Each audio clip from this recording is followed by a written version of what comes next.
10 chapters into Wuthering Heights. I love that this whole story is just about Mr. Lockwood begging the servant to give him hot gossip.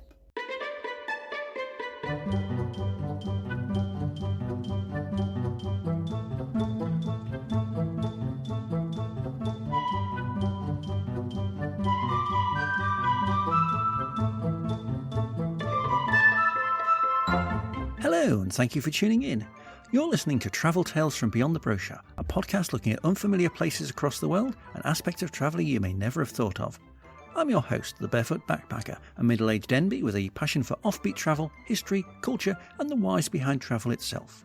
So join with me as we venture beyond the brochure.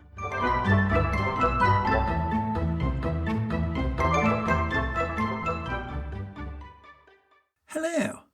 This pod is a week late for the most obtuse of reasons, the weather. You might well wonder, how does the weather affect a podcast? Well, let me tell you, when you have an idea and you want to do some research and reorientation, it definitely helps if you don't live on the moorlands during the wettest winter in living memory. I have a general dislike of mud, being both dyspraxic and, well, normal, because who on earth would willingly hike 6 miles up a muddy hill? Actually, don't answer that. It also means I've not done much running this year at all. I am getting a little pudgy, not going to lie. I wore trousers for the first time in a year and a half last Saturday, and I could definitely feel the difference. Dungarees are far more forgiving, so I've not noticed. My friend Debbie gave me a miniskirt when I met her in December. At this rate, I might actually fit into it properly in about 2028. I'm coming to the end of my introduction to stand-up comedy course.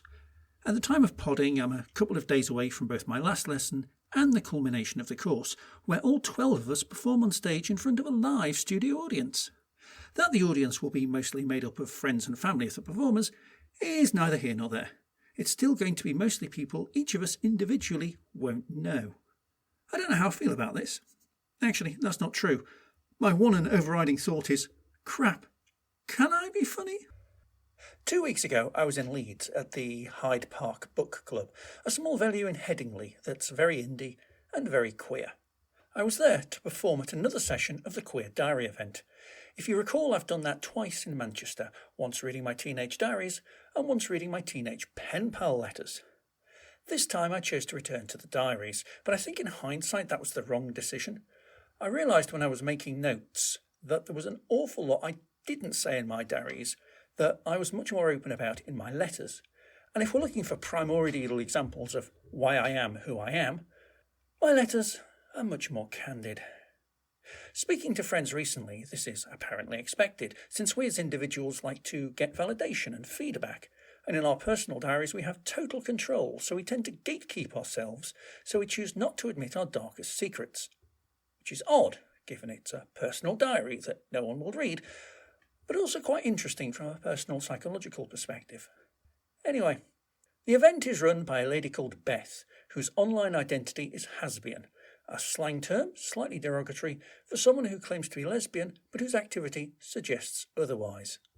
Which, she feels, was exactly what her teenage diaries made her out to be. But what's more pertinent for me is that she tours the country with her own stage show, where she uses her teenage diaries as a focus from where to describe her origin and her outward journey into the world of queer. Her creation of Queer Diary has been a kind of side project to allow others to do the same. And, to be honest, I'm here thinking, I could do something similar. The combination of my stand-up comedy learnings, coupled with my pen pal letters, very much aligned to mean that I could quite easily do a long session where I do exactly that. Take my letters and use them as a base to make an entire spoken word routine that covers my queer journey. Which would also be quite amusing, because nothing makes people laugh more than listening to other people go, well, that didn't work, did it? I'm not a stand-up comedian, but I am a storyteller, and sometimes my stories make people laugh. And maybe that's good enough for me. One of my feelings about the stand-up comedy project, though, is that we're essentially being taught how to do a 5-minute stand-up comedy routine. Which is fabulous. It's beyond my comfort zone, and yet it feels quite natural. But in the back of my mind, I'm consciously thinking, I have to make people laugh. Whereas with my Queer Diary experiences, with this podcast even, I know I make people laugh, but that's not my aim. Rather, I'm very much more along the lines of inform, educate, entertain, which you'll know as the title of a public service broadcasting album. Well, and also the original tagline of that small-scale broadcast of the BBC. And my prime concern is, on the day of the showcase, that while people might like to listen to me, what I'll actually say won't be laugh-out-loud funny. Will that be a failure? I don't know. Maybe. The only other thing I've been doing recently is updating my website. At the time of podding, I've completely withdrawn my categories and added tags to every post. What I need to do now is change my homepage to make it more directional and less like a news site. However, it's been many years since I've designed a static homepage, and all my attempts thus far have been, well, exactly as you'd expect if the last time you designed a static homepage was many years ago. The other alternative is to change my theme to one that's much more block-driven, so I can do it visually. The advantage of that being it's more flexible, more funky, more stylish, and more modern. The disadvantage is that I'm not finding it very intuitive to do. It's a bit like learning how to do something from scratch with not particularly helpful guidance documentation. I've also switched to the stronger 50mg version of my ADHD medication. I've not noticed much of a change, although I can occasionally feel my heartbeat when I'm lying in bed, which is most disconcerting. I don't take the medication every day, generally only on weekdays, as that's when I feel I need the boost, and it's certainly helping with keeping on top of workloads and, oh my God, even volunteering to take on more work and send emails. 2025 me simply would not have. One of my better decisions, I think. So to the episode, and I'll begin by saying that I had never read Wuthering Heights before this month. Not even after moving to Calderdale. I live 6 miles south of Wuthering Heights. Sadly, footpaths are not straight lines, especially over the moors. We don't have right to roam legislation in England, but frankly, I'd be wary of roaming on those moors without a footpath. Or, as you'll hear later, a hat. But first, let's talk a little about the story itself. I must have mentioned it before, but I did A-level English literature at school when I was 16 and 17. Much to the annoyance of one of my English teachers, who openly said in the previous year's parents' evening that she didn't think I was capable of it. Mid-teen me had issues, and I was not the person I should have been, but equally, my only regrets are social, not academic. Anyway, I got a B in it, so that was fine. Got me to university. I did what I needed to do. The course was made up of 7 books divided into 3 parts. All 3 were literary criticism, just different source material. One part was poetry, and my set studied The Rime of the Ancient Mariner, which introduced me to the lifestyle and symbolism of Albatross when Taylor Swift was still in nappies, so there. One part was Shakespeare, obviously. And we had 2 plays to study. Measure for Measure, which chaotic neutral me still ranks as their favourite Shakespeare, and I can't actually remember what the other one was. I think it may have been Othello. The third part, the bulk of it, was the tragedy paper. 4 books were Things Go Wrong and There Are No Happy Endings, which I always found amusing to give to a bunch of emo teenagers. The 4 books my set studied were The Dour Tess of the D'Urbervilles by Thomas Hardy, but not that one, The Iconic Death of a Salesman by Arthur Miller, which ended up as one of my major writing inspirations because I was an emo teenager, clearly, The Power and the Glory by Graham Greene, one of those stories like The Day of the Jackal that depicts 2 very similar but ideologically opposed people on an inexorable journey to a singularity, and another Shakespeare play, King Lear, which is best described as shit happens, everybody dies. You'll notice Wuthering Heights is not listed. On the face of it, it should be a shoo-in for such a paper, and honestly, it wouldn't be any worse than Tess of the D'Urbervilles. My lodger Sarah studied Jude the Obscure at her school and has similar feelings. Thomas Hardy didn't so much have a chip on his shoulder as a whole tree. However, tragedy, for the purposes of the course, meant a story where the main characters suffered due to factors both within and without their control, largely driven by issues with their own personality, and at any given point they could have easily been redeemed, and it could all have been resolved just by someone sitting down for 2 minutes and going, "Oh, hang on a moment. Wuthering Heights? It's not like that. Wuthering Heights is a tale of many characters who are outright irredeemable. It is a story of anti-heroes, where you end up rooting for the least bad of the characters, where it's less 2 minutes to make everything turn out all right, and more 5 years of CBT. Use any definition of CBT you like, they're all probably valid and useful. Heathcliff on a motorbike would simply add to his midlife crisis vibes in the second half. It is to tragedy like a nuclear missile is to tunnelling, in the right ballpark, but definitely a bit blunt. Even the framing of the story, a conversation between the housemaid and a weary traveller many years later, doesn't bring joy and stability. She is a biased, unreliable narrator, and he, like the rest of us in that environment, gives the impression he can't wait to get the feck out of there and back to normality. Weirdly, for a tale so encompassed in pop culture, and especially weirdly for being a Brit who was alive at the time Kate Bush released that song, whenever I hear the name Heathcliff, my first thought is not of this novel, but rather of a cartoon cat. Anyway, Wuthering Heights, the book, was published in 1847. I have to admit to reading it a little through the early 21st century lens, so some of the subtext is slightly lost on me, or rather, I don't read it with the same mindset as those living at the time it was published would have read it and understood some of the characters and their motivations more. I imagine it must have been quite a shocking read at the time, given that it gives a gritty detangling of topics like class, alcoholism and drug abuse, domestic violence, racism, feminism, and an awful lot of you play stupid games, you win stupid prizes. It's as bleak as the moorlands it's set on. My most literary qualm, though, is that it's quite... And I know this was the style of writing at the time, and both Jane Austen and Charles Dickens also did this, but it's nearly 120,000 words and absolutely does not need to be. He took his knife and fork and was going to commence eating when the inclination appeared to suddenly become extinct. As opposed to, I don't know, he picked up his cutlery to eat, then decided against it. It just makes it a little hard to follow, is all. That said, "And you worthless M-," he broke out as I entered, turning to his daughter-in-law and employing an epithet as harmless as a duck or sheep, but generally represented by a dash, is a line 150 years before its time. Terry Pratchett would have loved that one. This is a travel podcast and not a booksy one, so I'm not going to talk in depth about how the story develops, but it seems only fair to give a very basic plot line. And by basic, I mean it's about 1,700 words in my document. A man, Mr. Lockwood, rents a large manor house, Thrushcross Grange. Meets landlord, Heathcliff, and his family living in smaller neighbouring cottage, Wuthering Heights. They're all grumpy as feck. He gets snowed in and has to stay the night, much to the annoyance of everybody, and while he's there he has nightmares and haunted visitations. Returning home, he falls ill, and as he's not doing anything else now, asks his housemaid, Nellie, what the feck's going on, and she monologues for weeks. It's not clear why he falls ill, but unusually for the novel, he does actually survive it. Turns out, the owner of Wuthering Heights 30 years ago, known only as Mr. Earnshaw, had 2 kids, Hindley and Catherine, and went on a business trip and brought back a souvenir. I don't know what souvenirs people normally tend to bring back from business trips. My uncle got me a Dallas Cowboys can cooler once. This was not one of those. You recall about 20 years ago, Madonna founded an orphanage in Malawi and ended up adopting one of the children herself? Imagine that, except his business trip was to Liverpool.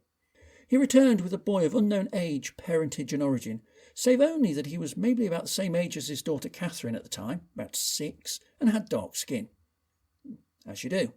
While not the weirdest thing to happen in the novel, it's certainly up there with the most contrived plot openings in literary history. They called him Heathcliff because a previous son of that name had died in childhood, and Nellie notes, it has served him ever since, both for Christian and surname, which also implies he was never actually adopted. We don't know why Mr. Earnshaw does this. It'd make for a good plot development point, but what little we do know about his character is only shown in comparison with his son Hindley, because he dies in chapter 5. Hindley is not a particularly nice man, very self-centred and with a penchant for abuse, both self-inflicted, alcohol, drugs, gambling, and inflicting onto others. He is very fond of beating Heathcliff. He also marries and has a child, but his wife dies soon after giving birth. He hates his child and pretty much gives up on bringing him up. So Nellie and Heathcliff do in his absence. His name is Hareton. We'll come back to him later. But returning to Heathcliff, lit crit observers ever since have argued about his ethnicity, but at points he is referred to as being black. At one point early on in the novel, chapter 7, but some years after his arrival, Nellie is trying to cheer him up, and while fur for its day, the way she does it does suggest that not only does anyone not know where he comes from, no one particularly cares either. And to a Yorkshire housemaid, everyone out with the West Riding is the same. She actually says, "A good heart will help you to a bonny face, my lad. If you were a regular black, and a bad one will turn the bonniest into something worse than ugly. And now that we've done washing and combing and sulking, tell me whether you don't think yourself rather handsome. I'll tell you, I do. You're fit for a prince in disguise.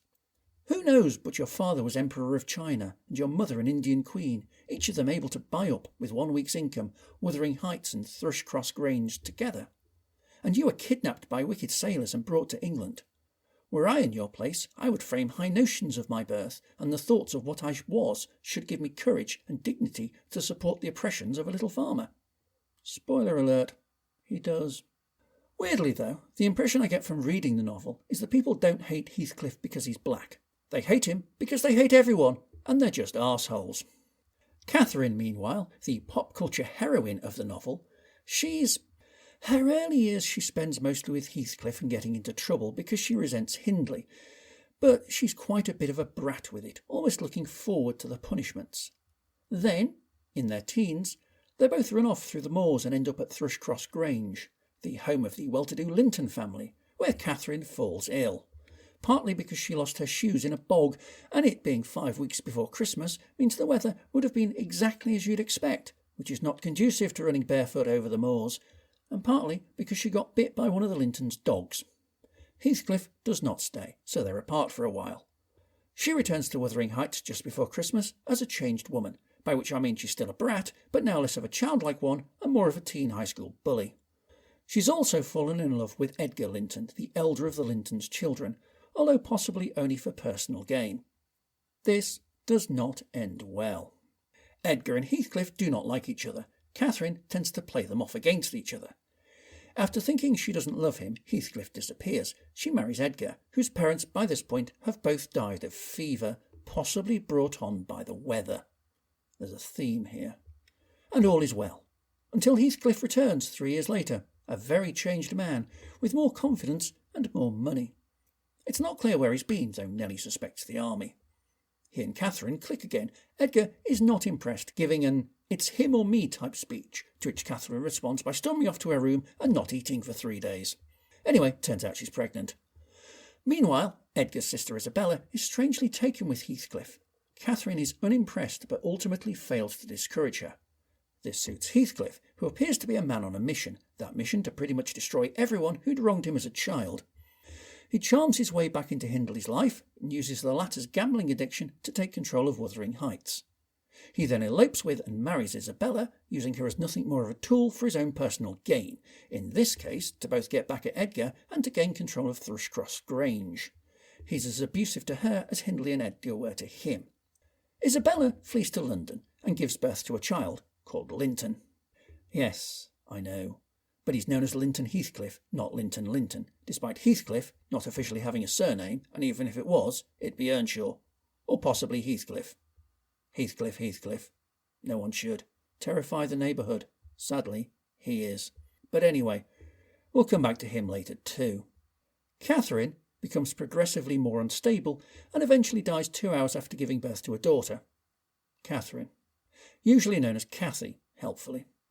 Heathcliff does not take this well, and to be honest, goes a bit doolally for the rest of the novel, believing Catherine's ghost is haunting him.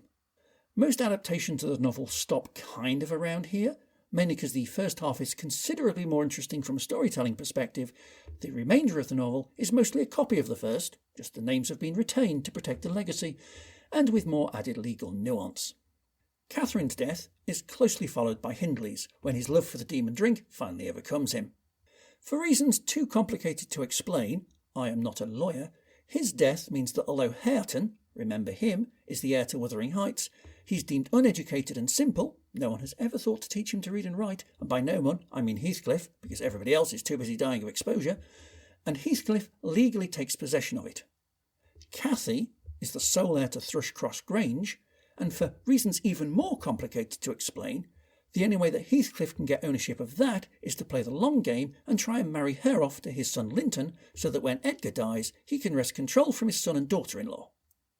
His plans are boosted when Isabella dies when Linton's 12. It's not mentioned how, but at least it wasn't exposure or childbirth, and he is moved back north to be with Edgar. Heathcliff has him move in with him instead, and treats him particularly miserably, because of course he does. Cathy and Linton do marry at the behest of Heathcliff, but it doesn't go well for him, or in fact, any of them. Firstly, Cathy managed to get Linton to fight back against his father. Then Edgar dies, seemingly of a long-term illness, but possibly just because he simply gave up after Catherine's death, or possibly exposure. And then Linton himself dies, partly as a result of Heathcliff's refusal to get a doctor, but mainly because, like most of the people in the novel, he's never been particularly healthy even as a child, though not before being forced to write a will bequeathing everything. He is the beneficiary of Edgar's will, being the eldest surviving male descendant of Edgar's dad, for reasons even more complicated to explain, to Heathcliff that isn't legally valid because he's a minor. By this point, Heathcliff is in his last dance with Mary Jane phase, revealing he's been to Catherine's grave and opened it just to be with her again. This is where Lockwood came in, to a despairing and haunted Heathcliff, a sullen and moody widowed Cathy, a bewildered Hareton who has pretty much no idea what's going on, and a servant called Joseph who's been a minor character throughout the entire novel and hates pretty much everyone he's ever had to work with, except Hareton. He speaks, and is written with, a very strong local accent that I, as an interloper from t'other side of Pennines, have trouble parsing. And having heard the tale, this is also where Lockwood decides, bugger this for a game of happy families, and goes away again. This is not quite the end of the story. There are some loose ends to tie up. Lockwood returns about 8 months later to pay rent, presumably on a property he very rarely lived in during that period, which suggests that he too, like Heathcliff, has some weirdly large financial reserve, and gets an update from Nellie. It turns out Cathy and Hareton have realised they have a thing for each other, and not only marry, but also work together to essentially overthrow Heathcliff once and for all, and, as the last descendants of both the Earnshaws and the Lintons, reclaim their right to both Wuthering Heights and Thrushcross Grange. Note that this means that Cathy is married twice before she was 19, both times to first cousins, just on opposite sides of the family.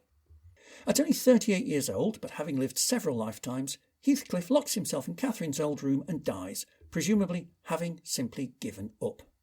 Their ghosts are later reported to be wandering the moorlands together in eternity. Next week on Emmerdale, plane crashes into village. Much more cheerful. As an aside, and I know again it was quite common in historical times, and I mentioned this in a much earlier pod, that we had a whole series of kings called only Edward, Richard or Henry, and if you were called like Thomas, the best you could do was, I don't know, Chancellor or Archbishop or something. And of course, note that the Bronte sisters' childhood was mostly under King George, not that one, who was the son of King George, yes, that one, whose father was King George, who was the son of, you get the idea. But to see in the novel two main characters who at one point were both called Catherine Linton, the second of them marrying someone whose first name was Linton, whose surname was Heathcliff, which was the first name of his father, when Edgar Linton, Linton Heathcliff and Heathcliff or Earnshaw are all referenced in the same section, and people just say Linton or Heathcliff, it does make it hard to follow. But then I don't know what Heathcliff, the original, would have better named his kid. Marmaduke, maybe. There have been many adaptations of the novel, the first film of it being made in 1920. There have been TV series, theatre productions, operatic versions, and even, Wikipedia tells me, a graphic novel made from it. It is, of course, also known from many memes, from the distracted boyfriend meme with Heathcliff as the boyfriend, moving on as the girlfriend, and an obsession revenge with as the distracting woman, to the Jim Halpert smiling through blinds meme with the caption, Nellie eavesdropping for the entirety of Wuthering Heights. There are also a good many Tumblr posts, including someone posting, must a fictional relationship be healthy or functional? Is it not enough to simply watch two made-up people destroy each other, hand in unlovable hand? To which someone has responded, Heathcliff wrote this. One one-star book review that got memed simply says, people are angry and then they die. Which, I mean, fair. It's a depressing book with depressing people set in a depressing landscape, and for large parts of it, depressingly relatable to a depressingly large number of people. Those that haven't died of exposure, anyway. Hello! It's time for a mid-episode break. Half-time, 7th inning stretch, that sort of thing. Put the kettle on, grab a snack, get comfortable. I'm just here to remind you ways in which you can get in touch and help this podcast out. You probably know this already, but in case you don't, the best way of supporting this podcast is to join my Patreon. For as little as a pint of beer at Wetherspoons every month, you can get a shout-out on this podcast, get occasional exclusive content, and other benefits. This podcast is going places, and wouldn't you want to say you were there before it was cool? The Patreon link can be found at patreon.com/traveltalesbeyondbrochurepod, and it's also in the show notes. The second best way is to appear on the pod yourself. If you sign up to my newsletter, you'll be able to see what episodes are being planned and see which you'd like to contribute a voice recording for. It's also a great way to keep in contact if and when the social medias undergo a lingering heat death. Newsletters should come out in the first week of each month, and sign-ups can be found at barefoot-backpacker.us14.list-manage.com/subscribe. There's another link in the show notes, in case that was a bit wordy. I'm a big fan of promoting fellow content creators and podcasters. If you've got a podcast or vlog trailer you'd like to hear featured in this spot, drop it to me and get yourself heard around the world. Now, on with the show.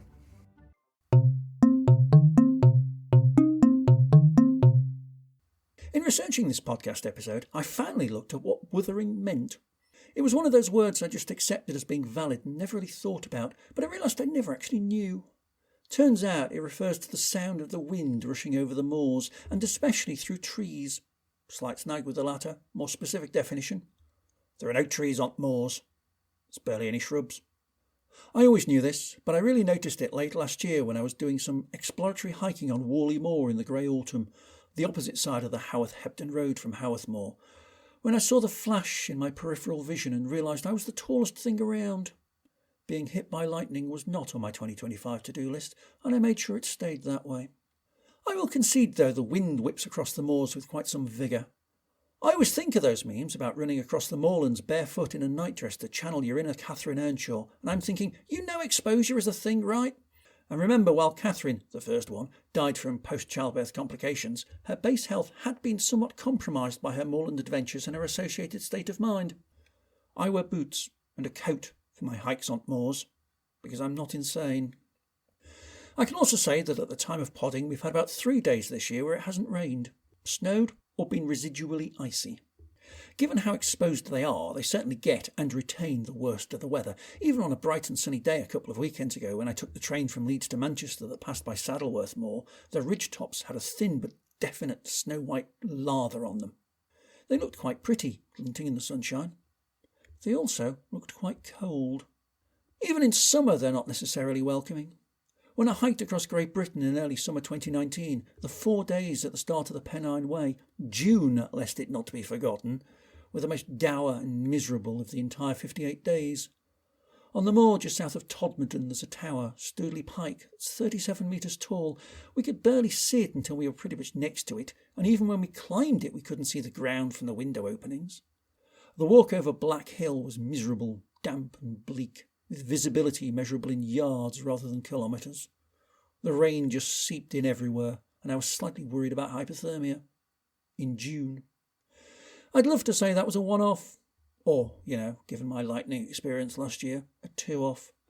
But then we start getting into the laws of probability, fool me once, etc. In the summer of 2024, I hiked from Diggle to Hebden Bridge along the Pennine Way in glorious sunshine, and I saw Stoodley Pike in all of its glory from several miles away. I was comfortably barefoot over the flagstones over Saddleworth, and I wondered what all the mithering was about. Equally, though, I did the hike along the Pennine Way 1 day south, from Crowden to Diggle, Marsden, 1 August, a few years earlier when it was grey, miserable and incredibly muddy. At one point I tried crossing a stream. Yes, I was wearing my hiking boots this time, but still slipped on the muddy bank, fell on my bottom, and severely bent my carbon fibre poles. I'd intended to camp out somewhere in the ether and had a second day hiking to Hebden. In the event, I threw my now useless poles down in a huff, stormed into Marsden, went to the pub, and booked a hotel in Manchester, an Ibis, in a gay village, the Thursday before Pride. It was quite a context whiplash. I recall that night meeting one of my travel blogger friends. Hello, it's Michaela, and her dog in the Port Street beer house. Not the evening I was expecting. I suppose I ought to talk about what a moor is at this point, as I've used the word a lot without giving an explanation. It's also one of those things a lot of people can inherently feel they know, but there is a specific definition. So, a moor is very similar to a heath, which is possibly not the most helpful start, but there's an awful lot of places, especially in the UK, with heath in their name, one of the most famous being Blackheath in London, as opposed to the one I'm more familiar with in Sandwell to the west of Birmingham, a large open tract of land in the southeast of London that the London Marathon passes by. Both heaths and moors are essentially characterised by grasslands on acidic soil, A savanna environment is essentially a wider and less specific type of heathland. The difference between a heath and a moor is vague, but the generally accepted view is that heathland is low-lying and drier, while moorland is hillier and wetter. In the UK, both of these, but especially the rainfall criteria, very much fall under your mileage may vary. This also makes them bog rather than fen, similar to the mosslands of northwest England, especially between Liverpool and Manchester, where I spent my teenage years in Southport, which are all flat and dull. Fens are alkaline, and the predominant landscape across eastern England, which are all flat and dull. Moors also tend to be made up of peat. This is especially relevant in Scotland, where some of the moorland has achieved World Heritage status and are popular with whisky distilleries. All those peaty whiskies that Scotland is proud of are as the result of being located close to boggy moorland. Aesthetically, moorland is... I mentioned earlier about my experiences of hiking over it in all weathers, and I say all weathers, but it's basically only one. They're not terribly aesthetic, because even when you can see beyond the end of your boot, there's not a lot to see. As already noted, there's not much in the way of vegetation on them. It's heather, it's bracken, it's moss, it's the occasional patch of knee-length fern, nothing taller than a bush, for miles. The moors around me are also dominated by gritstone, a type of sandstone incredibly common in this part of England, from the Peak District to the Yorkshire Dales. It's used commonly in grindstones to both mill flour and sharpen blades. In many places, the most notable being Kinderscout and the Stanage and Baslow Edge parts of the Peak District near Sheffield, the tallest things on the ground are huge gritstone boulders and slabs, large enough to clamber across, sit on and have lunch. The moors are home to a variety of fauna, the majority of which is nesting birds, particularly grouse, which make the most horrendous sound when you approach and they fly into the air in shock. I've also seen a few frogs on my hikes that disappear quickly into sodden undergrowth on my approach. It should be prime territory for grass snakes, but I've never seen one, which, when you're hiking barefoot, might be just as well. While such landscape exists across the world, they do appear to be quite a British phenomenon for some reason. It's believed the island of Great Britain is host to between 10 and 15% of the entire world's moorland, an impressive achievement for a small speck of land off the coast of Eurasia that's between the size of those really exciting US states of Kansas and Nebraska. The one thing that cannot be understated, and it's something I've mentioned a lot so far on this pod, is just how bleak they are, how remote they feel. Bear in mind, by the way, that pretty much all the moorland mentioned thus far in this pod lies within administrative areas defined as metropolitan. That is to say, they are boroughs created in the early 1970s to encompass some of the most populous and densely populated parts of the country. Manchester, Leeds, Bradford, Sheffield, 4 of the largest cities in the UK, and the bulk of the English moorland lies directly between them. While Top Withens itself lies a bit to the north of the main drag, it's still within the boundaries of the city of Bradford. Laura found this absurd when she went to Haworth. There's several distinct moors in West Yorkshire out with the area around Wuthering Heights. Indeed, such a story could have been written about any of them in a 20 to 30 mile radius. Towards the southern end, beyond the Calder Valley, is Saddleworth Moor, one of the bleakest, most miserable places I've been to in the UK. And I've been to Luton. It averages at around 400 metres high and feels it. There's pretty much one road and a handful of footpaths that cross it, but the road can close in bad weather and the footpaths exist more on the map than they do on the ground, especially in the 12 months of rain and mud they get a year. Despite the outskirts of Oldham, Rochdale and Huddersfield being no more than a couple of parkruns away from Blackhill and Standage trick points, you'd never believe it if you stood there and looked out over a landscape of shrubland and murk. Wikipedia tells me that it's largely open access land. That is to say, there's no regulation on hiking on it and there's a few private areas. I'd say this isn't a surprise given there's not a lot you could productively do with it. It's as close as wilderness as you can get in a country like the UK. Some might say it'd be a great place to hide a body, but I wouldn't know anything about that. Midgley Moor is the one I've been to the most, and it's home to a number of sites. It lies immediately north of the Calder Valley, above the villages of Mythenroyd and Midgley, hence its name, and reaches around 300 to 350 metres higher than the valley floor. As someone who jogs part of that height on a semi-regular basis, I can tell you that it's not a walk in the park run. My standard looped jog of 5.3 kilometres rises a total of 120 metres, almost entirely in one section, and this is only 10 metres off the entire elevation gain of the London Marathon. And that's only one small segment of the whole hill. If I had to walk from, say, Mythenroyd to Midgley every day, I'd die. Or be as ripped as Jesus. The area around the Sea of Galilee is equally as notoriously not flat, and I don't think depictions of Jesus, apart from, the whole skin colour and ethnicity thing, really give credit as to how fit and toned that man must have been. I, at least, have a bus. Usually. Midgley Moor is a great example of the West Yorkshire moorlands on the grounds that it's remote, empty and bleak, with a handful of stones to break the ice. One of the most notable is close to Midgley and known as Churnmilk Joan. It's a large standing stone that has a whole series of folk stories about it, the most pertinent of which is that it commemorates a milkmaid called Joan, who got lost on the moor in bad weather and died of exposure at that spot, and the stone was erected in her memory. Boringly, it's more likely to be some kind of boundary stone. There are others on the moor with more traceable backstory, but it is definitely a tale that's within the realms of possibility, in that no one is suggesting that it is poor Joan who has turned to stone as a result of losing a pact with the devil, which is one of those things that are popular in other parts of the country. It's at least nice to know that folk tales here are of the kind of, yeah, you can die on the moors, shrug.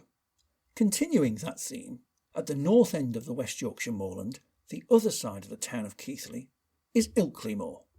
I have, disappointingly, not ventured that way yet, but its fame transcends visitations. In a purely Yorkshire context, it might well be the most famous moor, despite the best efforts of Myra Hindley and Ian Brady. On Ilkley Moor Bartat, or in standard English, on Ilkley Moor Without a Hat, is a famous folk song and considered by many to be the unofficial anthem of Yorkshire. To the extent that when I was growing up and our main networked commercial TV channel ITV had regional franchises, the company broadcasting to the Yorkshire region used a couple of bars from the refrain as its ident jingle. Americans may know the tune better as that of the song Grace 'Tis a Charming Sound. As an aside, it will never cease to amaze me how many tunes are used in completely different songs. The tune to the German-American carol O Tannenbaum, O Christmas Tree has very different connotations to both die-hard socialists and or people who recall a particular late 1970s UK sitcom. As for the folk song, though, it's simply a tale of someone who is trying to court their would-be lover, but they do so on Ilkley Moor without a hat, and it doesn't end well for them. Well, it doesn't start well for them, in that they die of exposure, which, as already noted, is a common occurrence on the moors of Yorkshire. And then it just gets progressively weirder, as folk songs often do. Apparently it's based on a true story, on a church-organised ramble in the late 1800s, though I'd question this in the most vociferous of terms. Ilkley Moor is also home to a large number of Neolithic-era carved stones and other similar objects, among the highest concentration in the whole of Europe indeed. It's evidence that people have been living near and walking on the moor for several millennia. These include sites known as the Badger Stone, the 12 Apostles Stone Circle, and the Swastika Stone, the latter proof that symbols are far older than their usual attributions. I can only assume Neolithic weather was more pleasant. This is also my belief about Orkney and the Outer Hebrides, because no one would actively choose to live at the edge of the world in those conditions when there was so much empty space people have to pass through to get there. Ilkley Moor is also notable for an apparent alien encounter, but let's be real, that's pretty on brand for the moors. A combination of bleak landscape, mist and fog, and incredible despair means it's surprising it doesn't happen more often. Hebden Bridge between Saddleworth and Midgley Moors is the UFO capital of the north of England, and that's only partly because of the eccentric, esoteric and quirky nature of its inhabitants. What do you mean I fit in well there? I'm not a lesbian. Well, not yet, anyway. The site that is most associated with Wuthering Heights is known as Top Withens, a ruined farmhouse that stands at 423 metres on the edge of Haworth Moor and Wadworth Moor, just over 5 kilometres from Haworth town. Some maps refer to it specifically as Withens Moor, but it's a very small area if they do. Approaching Top Withens from the south along the Pennine Way from the Calder Valley is slightly anticlimactic. You know it's there, and it's a good waypoint for tracking how far you've gone. When you first see it, you think, is that it? And to be truly honest, that's pretty much what you think when you get there. Ruined farmhouses and barns are 10 a penny on the moors, and in this particular case there's not even that much left. If you're coming in from the Hardcastle Crags area north of Hebden and Heptonstall, there's more substantial ruins just up from Lum Falls, although the climb up to the main path from it is one that even I felt was a little steep. At least the Pennine Way doesn't get too technical and scrambly. The site isn't on the moor top, rather it's set a few metres below it. I mean, it barely qualifies as a valley, so let's just call it a fold in the hills. The land rises immediately to the northwest. The flat top of Delph Hill is about 15 metres higher and not that much further away. The ruins are effectively built onto the side of the hill, while to the southeast there's a small flatter section before again there's rolling hillside, clearly used more by sheep than star-crossed lovers. I'm not going to say the site is nestled quaintly, as that gives it far too much kudos. Let's just say it's plonked on a slope and not quite as exposed as it could be. All that remains are the framework of what seem to be two buildings, the main complex and, slightly up the hill, the barest shape of a smaller block, maybe a barn.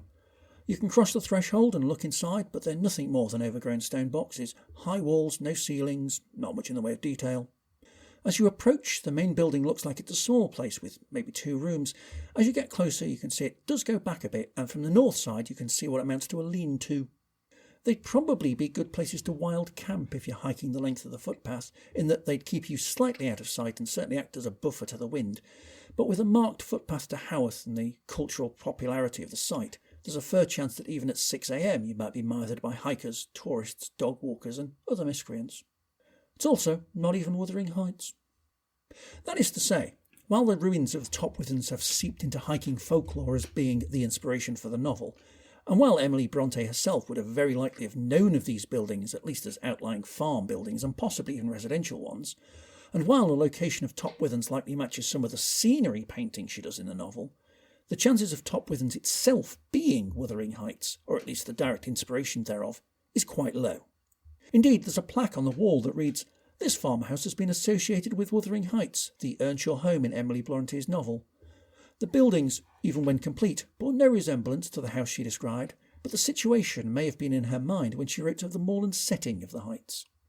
The main reason for this is that it's far too small. Top Withens is only basically 2 small buildings. While Wuthering Heights itself isn't large, and certainly not in comparison with Thrushcross Grange, if you get close to Top Withens you can clearly see that the descriptions in the novel portray a complex much bigger than the ruins of Top Withens would have you thinking. And yes, this place is a ruin, so likely bigger than what remains, but equally this is a ruined stone building on the moors. Even if local people nick the stones for other usage, you still have evidence on, or in the ground, for other lost buildings. And there simply isn't. I don't know what Top Withens was, whether it was a small self-contained cottage or a farm outhouse or something else, but either way, it's absolutely not a place large enough to have been the direct inspiration for the novel. The belief is Ellen Nussey, a friend of Charlotte Bronte from way back, suggested it to the artist Edward Wimperis as inspiration purely to make his cover for the 1872 edition of the book look more interesting. Top Withens itself was likely built in the late 1500s. The name means something along the lines of top of the willows or above the willows. I did not see any willows. Or trees. Obviously. For the record, there was also a Middle Withens and a Lower Withens in the area. Both of these were demolished in the 1930s. Top Withens itself was abandoned at about the same time. The reason behind this is actually pretty obvious if you think about it. Being isolated farm buildings on the moors some distance from the nearest road and unable to be cheaply connected to mains water, gas or electricity meant that it just became impractical to live out here. John Locke published The Souvenir Guide to Haworth, home of the Brontes, in 1956, and described the visit to Top Withens thus. At this point it had been uninhabited for about 30 years. Entering through the narrow porch, you come into a large raftered room with a stone fireplace.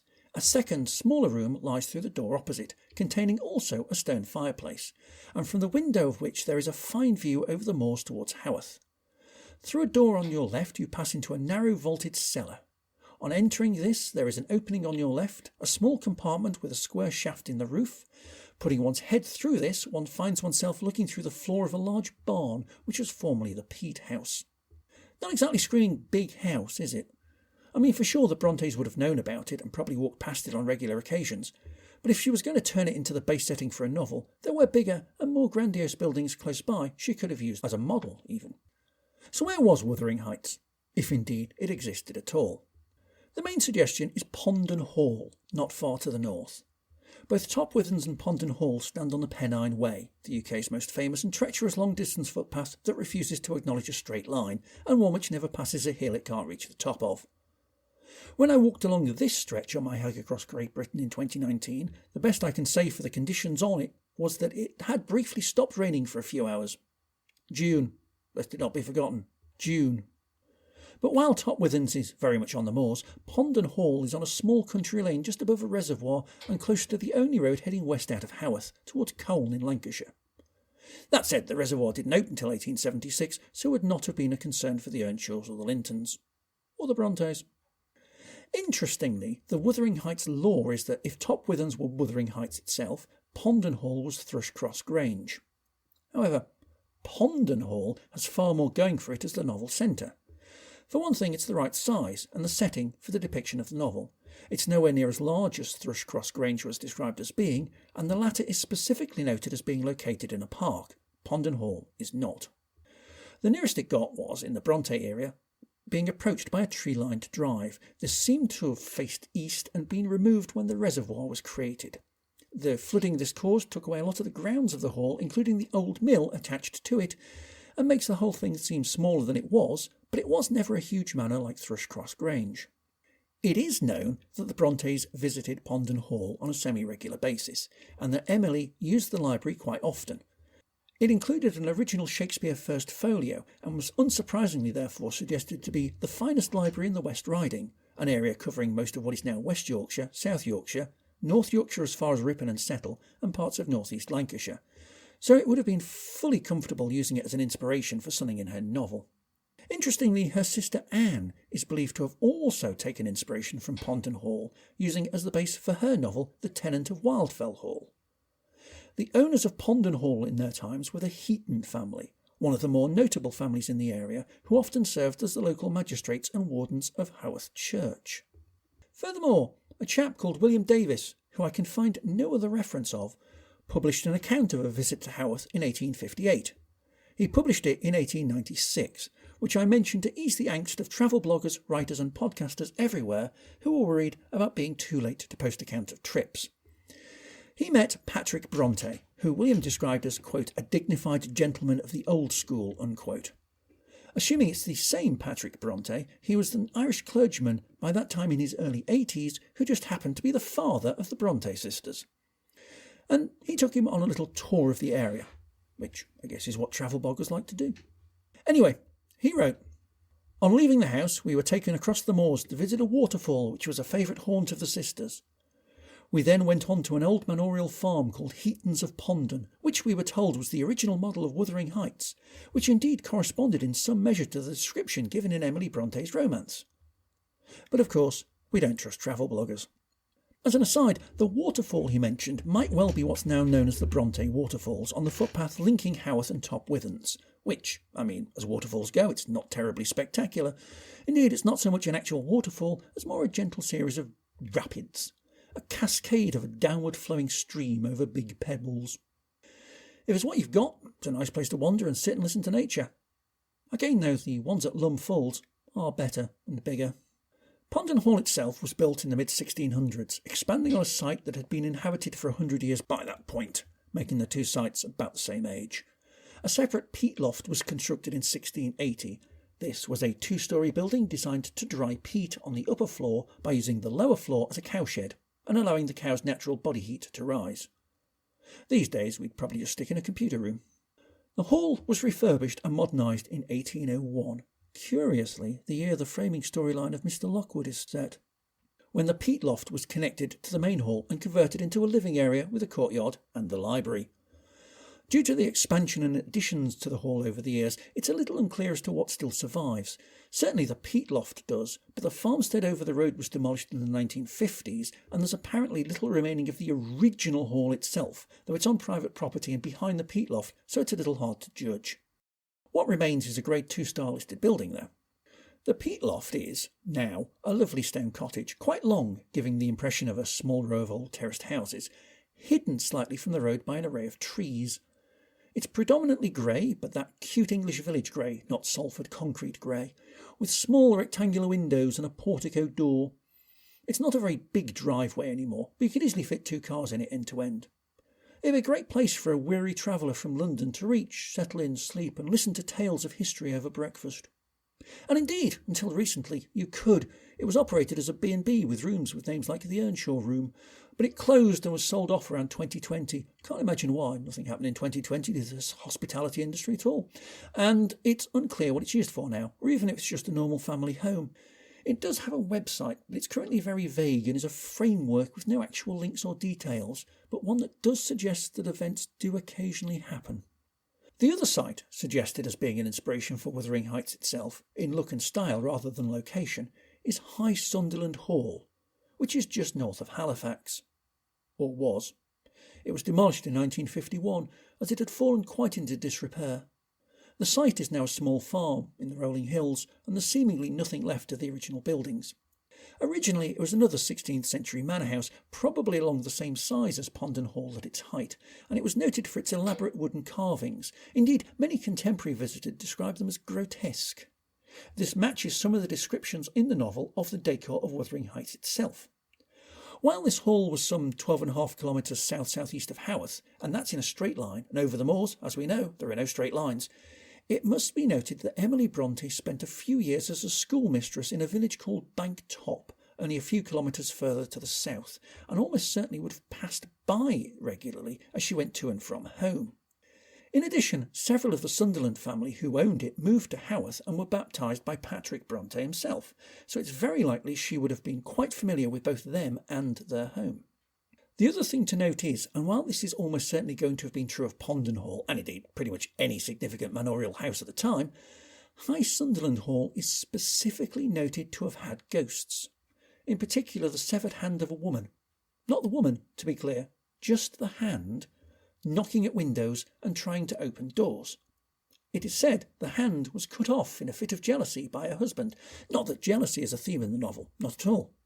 The general suggestion is that she took the outside of High Sunderland Hall, stuck it on the front of Pondon Hall, and placed it more or less where Top Withens is, which makes for an odd building all round, really. This just leaves Thrushcross Grange to identify. And if it's not Pondon Hall, where is it? In the novel, it's noted that you can't see Thrushcross Grange from Wuthering Heights because the moors are in the way, which actually would have been true if the original theory had held and Top Withens was Wuthering Heights. However, Pondon Hall in the early 1800s would have had quite a wide vista, especially to the east towards Haworth and north as the land falls away into the Worth Valley. However, the location of High Sunderland Hall does give us a strong contender. Between it and Bank Top is Shibden Hall, a Grade 2 star listed manor house dating from 1420 and still with a very definite Tudor aesthetic. During the Bronte era it was owned by the Lister family, rich cloth merchants and mill owners, and, interestingly, the Brontes were contemporary with one Anne Lister, probably the most famous lesbian travel blogger to have ever lived, and someone who absolutely deserved a podcast episode on her own. I'm working on it. There's no evidence Anne ever met any of the Bronte sisters, but it's nice to imagine they could have passed each other on the streets of Halifax. Now, Thrushcross Grange isn't described in anywhere near as much detail as Wuthering Heights, so matches are as fuzzy as the average Google search, but Shibden Hall does tick off some boxes. For one thing, it's in the right place, being a little distance south of Wuthering Heights, albeit twice as far from Haworth as it should be. It's the largest building around by quite some distance, although some might say it's too big. The Listers were notably richer than the Lintons were said to be. And it's set in 36 hectares of parkland.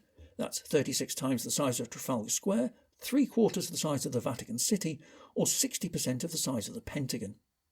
While this is still smaller than the description of Thrushcross Grange, a closer addition to that would be somewhere like Chatsworth House, some 60 kilometres away the other side of the Peak District, and which is a completely different novel of the era altogether.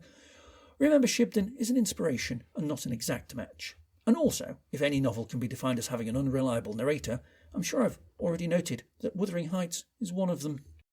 As you might expect, the hall has been expanded over the centuries, and as such, it's a bit of a mishmash. The Tudor panelling has contrasting beams and light-coloured infill, and shares the front space with what the internet tells me is a more Gothic influence, with stone construction, arches, and robust chimneys. Even witch posts, spikes on the roof to stop witches from landing. Apparently, it was the rage in the 17th century to replace timber structures with stone ones, but here they seem to have only gone part way. The inside of the hall is what you'd expect. Downstairs is full of wooden panelled corridors with flagstone floors leading to rug-covered rooms with laminate flooring and high ceilings, filled with antique wooden furniture and iron fireplaces. while the upstairs has more evidence of the Tudor elements on the stripe-painted walls and the much lower ceilings. Some of the rooms in the hall, notably the study, have been finely painted to make the walls look like oak, while others, like the dining room, have images painted directly onto the walls to resemble paintings or wall hangings. While known as poor man's tapestries, they would still have been very expensive to commission. In the grounds, a barn was added in the 17th century. Internally, this is made of small white brick and has a huge ceiling with exposed wooden beams and rafters in quite an intricate pattern. The whole site is now a museum, operated by Calderdale Council. The last owner, John Lister, suffered financial problems after World War I and sold both the hall and the gardens through an intermediary to the local corporation, council, though John himself was allowed to stay living there. The gardens were opened to the public in 1926, but the hall itself didn't pass until John did in 1934. The main building has an overview of the life and times of the people who lived in it, while the barn contains exhibits about artisanal crafts, including blacksmithery, barrel making and leatherworking, as well as a collection of period carriages, including those of the type that would have been used by Lockwood to get to Wuthering Heights in the first place, no doubt. The parkland, Shibden Park, contains a cafe, miniature railway, boating lake, and even an orienteering course through woodland. But not a parkrun, which is a shame. While definitely not a dead ringer for Thrushcross Grange, it's certainly going to have been in Emily's mind when fleshing out the idea of a big manor house. There is one final site in Wuthering Heights I'd like to mention, though I must admit to have never been there because it's quite remote and some distance off the Pennine Way. To the west of Pondon Hall, just over a kilometre north of Top Withens, probably visible on a rare clear day from the moortop above it, is Pondon Kirk. This is a crag or outcrop of rock, specifically gritstone. Pondon Kirk is slightly prominent above the small valleys of Cloughs and Becks. Think of it as a kind of nose, although looking at it from the side makes it seem more like a tower. And it stands in bleak, rounded, heather-covered moorland where you really don't want to get lost in the mist and fog, which you will. There are trails to get you there, but they involve crossing the streams manually, no bridges, so if you think I'm going to do that with all the weather we've been having so far this year, think again. There is a small hole at the bottom which is associated with a handful of local legends, mostly relating to love and marriage, including that a woman passing through it will marry within a year, and that if a couple went through it together, they would die if they didn't marry within the year, or that if either married someone else, the one unmarried would kill themselves and then haunt the rock. Which, tellingly, is more in keeping with the novel. Note that Kirk is a very northern, specifically Scottish, word for church, and while this clearly isn't one, its name, coupled with its marriage folk legend and its distinctive look in its location, suggests that this has been some kind of ritual or religious site for a couple of millennia. One online writer at the Megalithic Portal website even goes so far as suggesting that this site, rather than Lud's Church in the Peak District, is the one referenced in the 1390 tale Sir Gawain and the Green Knight. In Wuthering Heights, however, this is known as Penistone Crags, which is weird because Penistone is a town 40 kilometres southeast near Sheffield and Barnsley.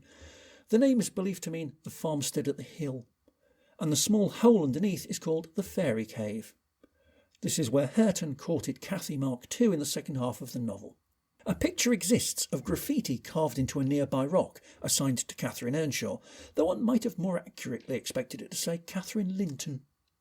It's a place the Brontes would have known very well, being close to Haworth and very much on their hiking trails over the moorlands, and of course, being locals, they would have been well aware of the folk legends surrounding it, making it the most obvious of the locations that would have inspired Wuthering Heights. The last thing to mention regarding the location of Wuthering Heights reflects back on the sickly nature of most of the characters. All three of the Bronte sisters died young, either through childbirth complications, Charlotte, or tuberculosis and related conditions, Anne and Emily. In addition, Haworth at the time had poor sanitation and water quality, apparently due to contamination from a nearby graveyard. That so many people were unhealthy and died young in Wuthering Heights might well have been an accurate reflection of the period, and something Emily was experienced in, especially given that her dad was a clergyman, so would have been surrounded by death. Plus, being so close to moorland meant that she had a very strong idea of what those moors did to an already sickly body. The novel was published 1 year before her death. Well, that's about it for this episode. Join me again soon for another episode beyond the brochure. Until then, go home. You're so cold. And if you're feeling off colour, fever, TB or exposure, keep on getting better. Thank you for listening to this episode of Travel Tales from Beyond the Brochure. I hope you enjoyed it. If you did, tell your friends that I rocked your socks. If you wear socks while listening to my pod, that's your call, not mine. And don't forget to leave a review on your podcast site of choice. You can tweet me at RTWBarefoot, and I'm the same name on YouTube, Blue Sky and Pinterest, or you can find me as Barefoot Backpacker on Instagram, Discord and Facebook. Don't forget to sign up for my newsletter, and if you really like what I do, you can slip me the cost of a beer through my Patreon in return for access to rare extra content. Travel Tales from Beyond the Brochure was written, presented, edited and produced by the Barefoot Backpacker.